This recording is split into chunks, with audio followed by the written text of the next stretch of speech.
Be بی Aisha صدیقہ رضی اللہ تعالی عنہا ایک بار رات کا پہر تھا اور کچھ لباس وغیرہ سوئی سے کپڑا سی رہی ہیں. آج کل تو لائٹیں ہیں، اس زمانے میں تو چراغ ہوتے تھے، اور اب جو انٹیریئر کے ایریا ہوتے ہیں وہ نائٹ بھی بڑی ڈارک ہوتی ہے، رات بڑی اندھیری ہوتی ہے. اب کیا ہوا کہ بی بی عائشہ فرماتی ہے کہ رات اندھیری تھی اور میرا چراغ بھی گل ہو گیا، چراغ گل ہو گیا اور سوئی میرے ہاتھ سے گر گئی.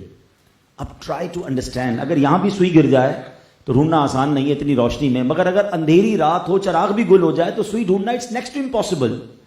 مگر وہ کہتی ہیں کہ اتنے میں میرے آقا مدینے والے مصطفیٰ نور والا چہرہ لے کر میرے کمرے میں تشریف لے آیا ہے. اچھا دیکھیے، ایک بات سمجھنی ہے، پیارے آقا کے چہرہ انور سے نور کتنا نکلتا تھا. آج بھی کسی کا برائٹ چہرہ، خوبصورت چہرہ دے کر ہم کہتے ہیں ماشاءاللہ بڑا خوبصورت چہرہ ہے، نورانی چہرہ، یہ اور چیز ہے.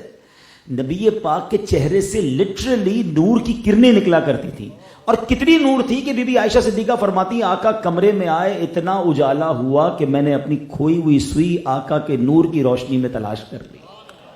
اچھا جب وہ سوئی مل گئی تو بی بی عائشہ صدیقہ رضی اللہ تعالیٰ عنہ عظمت کے ساتھ، محبت کے ساتھ عرض کرتی ہیں حضور آپ کتنے خوبصورت ہیں، آپ کتنے حسین ہیں. تو اللہ کے حبیب علیہ الصلوۃ والسلام فرماتے ہیں بد نصیب ہے وہ شخص، بخیل ہے وہ شخص جو قیامت کے دن میرا چہرہ نہیں دیکھ سکے گا. اچھا اب بی بی عائشہ صدیقہ شاکڈ ہو گئی کہ نبی پاک کا قیامت کے دن دیدار نہ ہونے کا مطلب سمجھتے ہیں. ہم سب نے تو شفاعت ہی پیارے آقا علیہ الصلوۃ والسلام سے لینی ہے، اگر ان کا ہی دیدار نہیں ہوا تو پھر بچا کیا ہمارے پاس. تو ڈائریکٹ بی بی عائشہ صدیقہ رضی اللہ تعالیٰ عنہ کا حضور کون ہے وہ بدبخت جو آپ کا چہرہ نہیں دیکھ سکے گا.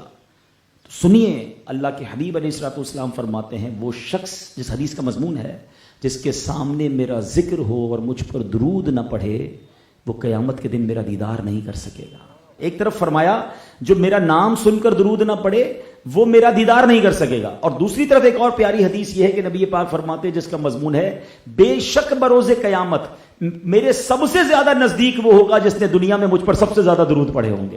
اٹ مینز گیٹ پاس ہے if you want to be a close with رسول پاک علیہ الصلوۃ والسلام on the day of judgment.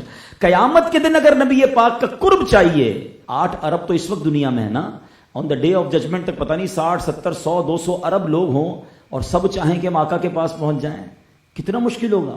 تو گیٹ پاس کس کے پاس ہوگا؟ آقا فرماتے ہیں جس نے جتنا زیادہ درود پڑھا ہوگا وہ اتنا میرے قریب آ جائے گا. ویسے میں آپ کو درود پڑھنے کا ایک تصور بھی بتاتا ہوں، میں نے کبھی پریکٹس کیا ہے، کبھی آپ بھی اس کو پریکٹس کیجئے گا کہ ہاتھ میں تسبیح ہو اور آنکھیں بند ہوں اور میں یہ درود پڑھ رہا ہوں کہ میں جتنے درود پڑھ رہا ہوں نا اتنے قدم آقا کے قریب ہوتا جا رہا ہوں. ہیں قیامت کا دن ہے، محشر کا دن ہے، میں جتنے درود پڑھ رہا ہوں اتنا نبی پاک کے قریب ہو رہا ہوں. یقین کریں آپ کا جی نہیں چاہے گا تسبیح رکھنے کو، آپ کہیں گے تھوڑا اور پڑھ لوں، تھوڑا اور قرب مصطفیٰ مل جائے، تھوڑا اور آقا کے قریب ہو جاؤں. تو please this is the month to be a punctual. یہ مہینہ ہے جس میں ہیبٹ اپنے بنانی ہے.